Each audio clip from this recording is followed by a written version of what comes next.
जय हिंद दोस्तों, मैं शुभम आप सभी का एक बार फिर से स्वागत करता हूं आपके अपने YouTube channel HD dream institute में। जैसा कि आपको पता है कि एनटीपीसी की बहुत जल्द ही जो पेपर है वो लिया जाएगा, तो आपको प्रैक्टिस सेट लगाना बहुत ज़्यादा जरूरी है। तो ये प्रैक्टिस सेट नंबर 1 रहने वाला है। आज से ये प्रॉपर क्लासेस रोज चला करेंगी। आपको शाम को 4 से 5 बजे के बीच में आपको क्लास मिलेगी, तो आप लोग एक बार चैनल में जरूर से जरूर विजिट करिएगा। ठीक है, बिना किसी देर के चलते हैं अपने क्वेश्चंस की तरफ। तो मैं क्वेश्चंस के पीडीएफ को खोल लेता हूं। आपके इस साइड में क्वेश्चन देखने के लिए आपको मिलेगा। ठीक है, तो निम्नलिखित में से किस सन में आगरा किले को यूनेस्को हेरिटेज साइट में जोड़ा गया था? यूनेस्को हेरिटेज साइट में कब जोड़ा गया था ये आपको बताना है। किसको? आगरा के लाल किले को। ठीक है, आगरा के लाल किले को कब जोड़ा गया था ये आपको बताना है। तो आपके पास ऑप्शंस देखिएगा। ऑप्शन नंबर ए की अगर मैं बात कर लेता हूं तो 1983 में। कब? 1983 में। ऑप्शन नंबर बी क्या कहता है कि 1985 में। कब? 1985। ऑप्शन नंबर सी क्या कहता है कि 1986। कितना? 1986। Option number D 1987। तो फटाफट से बताइएगा कि कौन सा इसमें से सही होगा। ये वाले की अगर हम बात करें तो ये तो फतेहपुर सीकरी का, ठीक है ना, ये फतेहपुर सीकरी का 1986 में फतेहपुर सीकरी को जोड़ा गया था। ठीक है, 1983 की अगर हम बात करें तो इसमें दो को जोड़ा गया। तो पहला तो क्या था? आगरा का किला, आगरा का किला। ठीक है, और दूसरा कौन सा था? एलोरा,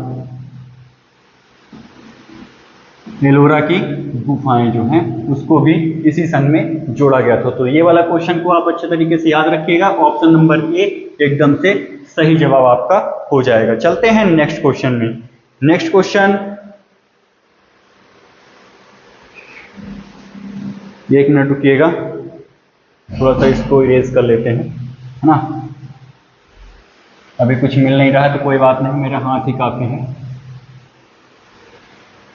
जरूरी नहीं है कुछ ना मिले तो हम इसे साफ ना करें, है ना।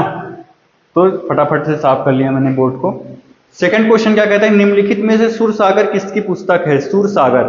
ऑप्शन नंबर ए क्या कहता है? कालिदास की। क्या लगता है? कालिदास की होगा। ऑप्शन नंबर बी वेदव्यास की। ऑप्शन नंबर सी सूरदास की, या ऑप्शन नंबर डी तुलसीदास की। फटाफट से बताइएगा कि कौन सा इसमें से सही जवाब हो जाएगा। तुलसीदास की अगर हम बात करते हैं तो रामचरितमानस,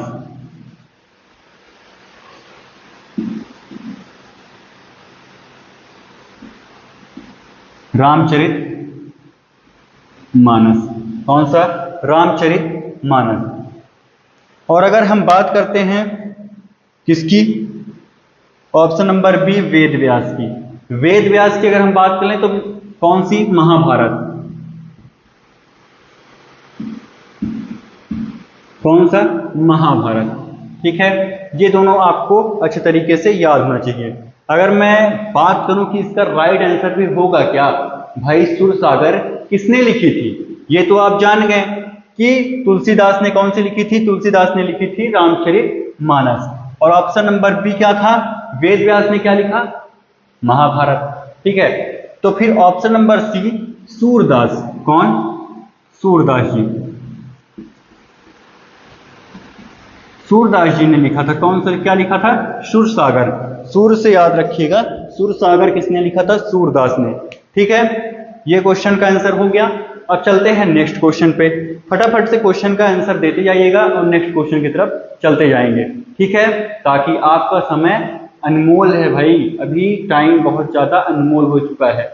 हमें ज्यादा टाइम वेस्ट नहीं करना है, अपने पढ़ाई पे लगाना है। ठीक है, मुगलों से लड़ने वाले सिख गुरु थे। कौन से गुरु थे जिन्होंने मुगलों से लड़ाई ली थी? फटाफट से बताइएगा कौन से थे, कौन से थे? फटाफट से बताइए कौन सा आंसर सही हो जाएगा। ऑप्शंस देख लीजिए, आपके सामने हैं। ऑप्शन नंबर ए क्या कहता है? एक मिनट रुकिएगा। Option number A Guru Gobind Singh, option number B Guru Nanak, या फिर option number D Guru Hari Govind Singh, या फिर इनमें से कोई नहीं। तो कौन है फटाफट से बताइएगा। तो ऑप्शन नंबर ए आपको देखने के लिए मिल रहा होगा गुरु गोविंद सिंह। गुरु गोविंद सिंह जी कौन है? गुरु गोविंद सिंह जी। ठीक है, तो इसको देख लीजिएगा। ऑप्शन नंबर ए आपका एकदम से करेक्ट जवाब हो जाएगा। ठीक, और भैया ये इन्होंने कितने बार लड़ाई ली थी? ठीक है ना, ये भी तो क्वेश्चन पूछा जा सकता है, कितने बार मुगलों से इन्होंने लड़ाई की थी? तो 14 बार इन्होंने युद्ध किया था। कितने बार? 14 बार। ये भी आपको अच्छे तरीके से याद होना चाहिए। ठीक है, ये भी क्वेश्चन आपको अच्छे तरीके से याद होना चाहिए। नेक्स्ट क्वेश्चन आपका, नेक्स्ट क्वेश्चन, क्वेश्चन नंबर 5। ठीक है, क्वेश्चन नंबर 5 हमसे क्या कहता है? ब्रिटिश सरकार ने कोलकाता से दिल्ली राजधानी कब की थी? कोलकाता से दिल्ली राजधानी कब की थी? अब भैया किसके समय पे हुई थी? किसके समय पे हुई थी? सबसे पहले तो ये जान लीजिए कि उस टाइम पे वायसराय कौन था, है ना? वायसराय कौन था उस टाइम पे? कब हुई थी उसका क्वेश्चन आप बाद में बताइएगा। पहले आप ये जान लीजिएगा उस टाइम के वायसराय कौन थे, क्योंकि क्वेश्चन में पूछा जा सकता है भाई कि उस टाइम पे वायसराय कौन थे। तो वायसराय कौन रहे होंगे ये आपको बताना है। तो लॉर्ड हार्डिंग,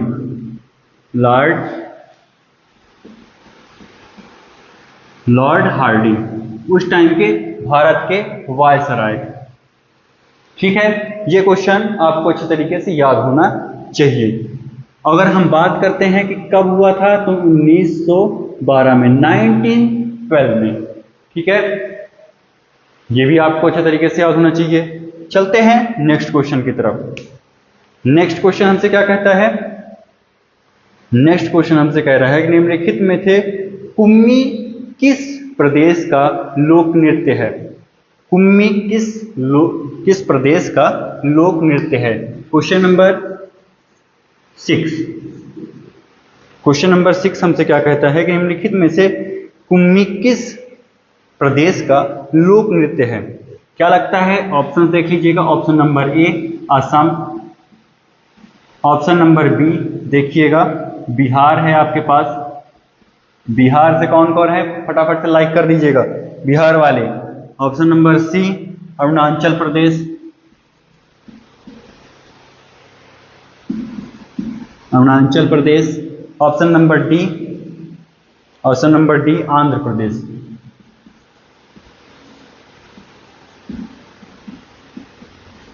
अब अपने अपने प्रदेश का भैया बताओ। ठीक है, अपने अपने प्रदेश का पहले बताओ। सबसे पहले बताओ भैया अरुणाचल प्रदेश वाले, अरुणाचल प्रदेश वाले बताना कौन कौन सा तुम्हारे यहाँ का लोक नृत्य है। तो पहला तो है युद्ध, मुखौटा, मुखौटा। ठीक है, इसके बाद और लोग बताओ फटाफट से कि आंसर क्या होगा। अब भैया असम वाले बता दो, असम वालों का नंबर आ गया। असम वाले बताओ बिछुआ, बिच्छू मार गई बीच बजरिया में, है ना, बिछुआ।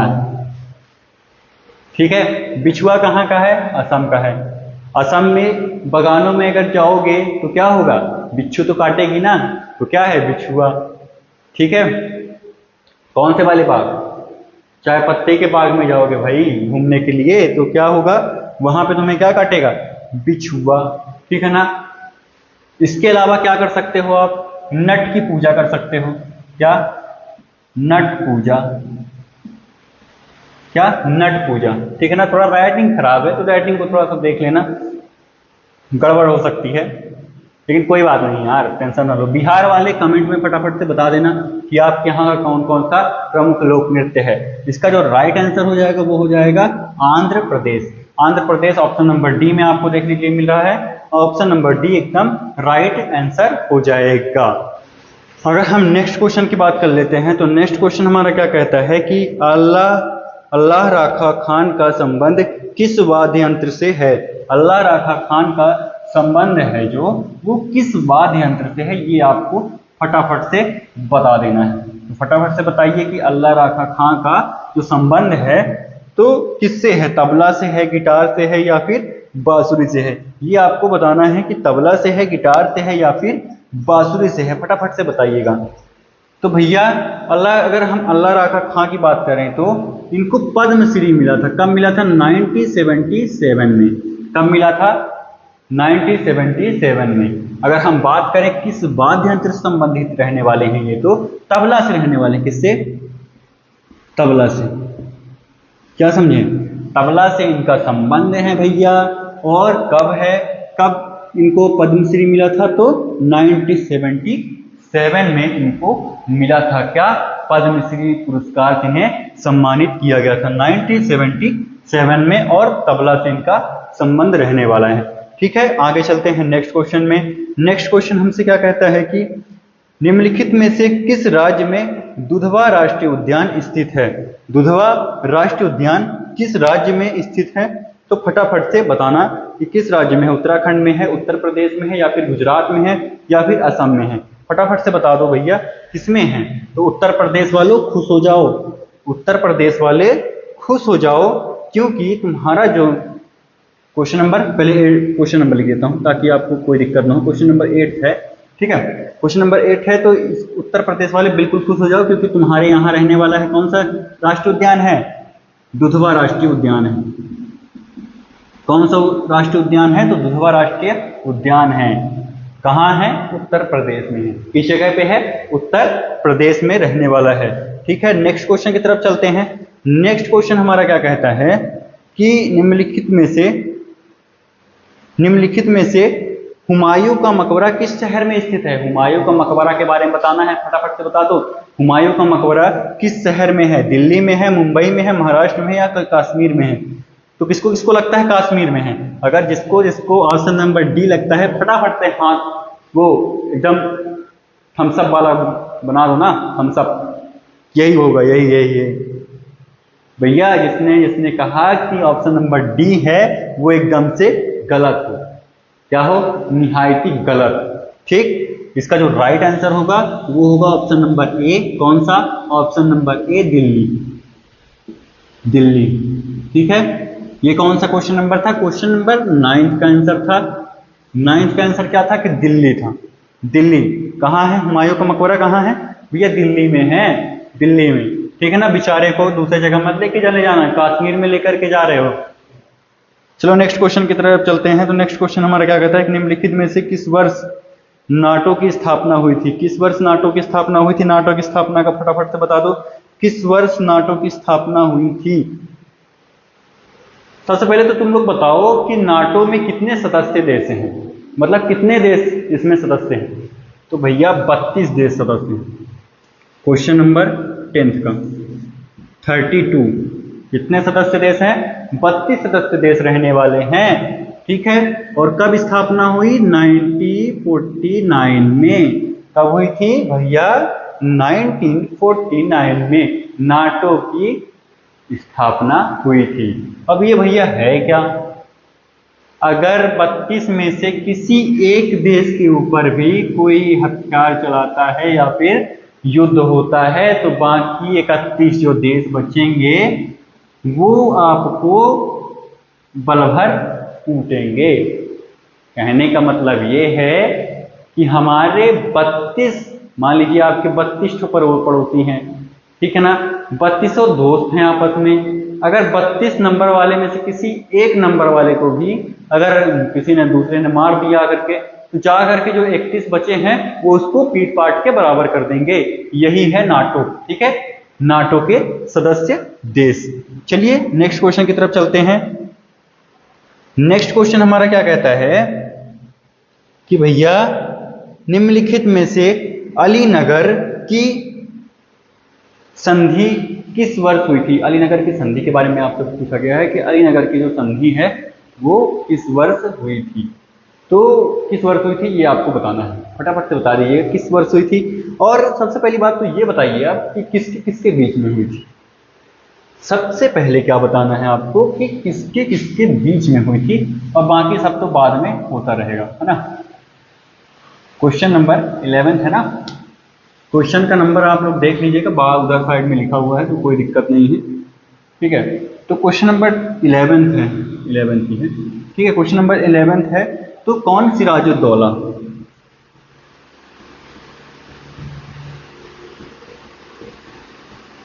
कौन सिराजुद्दौला और किसके बीच में वर्सेस, वर्सेस लगा दे, ब्रिटिश, किसके किसके बीच में थे, ब्रिटिश।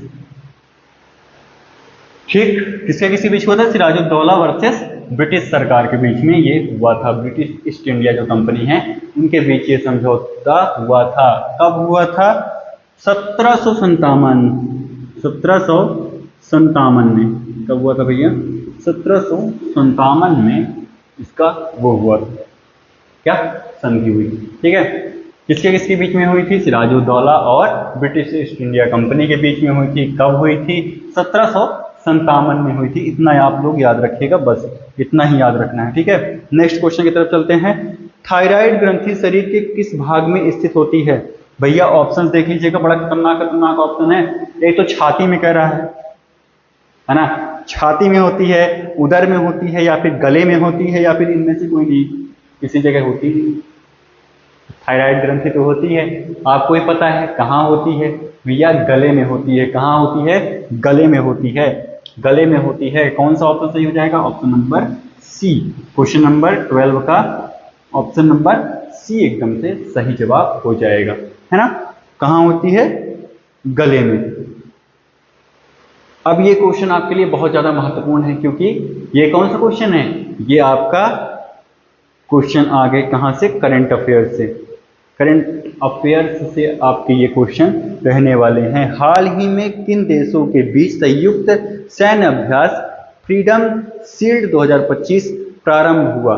पहला ऑप्शन देखिएगा, भारत और जापान के बीच, यूएसए और दक्षिण कोरिया के बीच, या फिर रूस और चीन के बीच, या फिर ऑस्ट्रेलिया और न्यूजीलैंड के बीच। किसको किसको लगता है कि भारत और जापान के बीच, किसको किसको ऐसा लग रहा है कि जो क्वेश्चन नंबर कौन सा है, ये 13 है।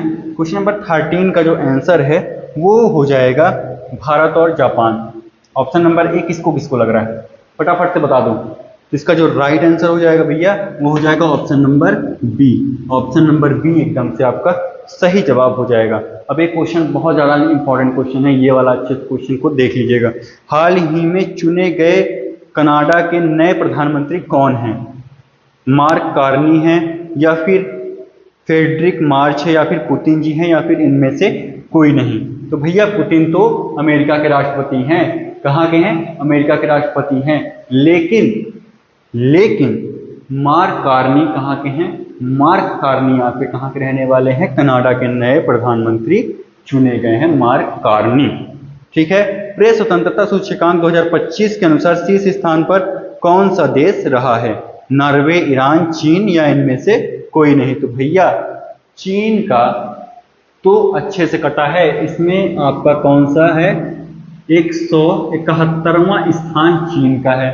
ठीक है, अब कहोगे भैया भारत का कौन सा है, फिर 151वां भारत का रहने वाला है। कौन सा, 151वां। फिर नंबर 1 पे कौन है, लगेगा ना नॉर्वे। आपका जो सही जवाब हो जाएगा तो नॉर्वे या नॉर्वे जो भी आप करेक्ट कर लीजिएगा, नॉर्वे या नॉर्वे जो भी आप बोलते हैं, ठीक है ना। तो वो आपका एकदम से सही जवाब हो जाएगा। भारत का 151वां है और चीन का 171। एक नंबर पे ऑप्शन नंबर आपका देख लीजिएगा, नॉर्वे कहाँ पे है, ऑप्शन नंबर नॉर्वे वाला जो है एकदम से सही जवाब हो जाएगा। कैसी लगी क्लास आपको जरूर बताइएगा। मिलते हैं नेक्स्ट क्लास में, तब तक के लिए जय हिंद जय भारत।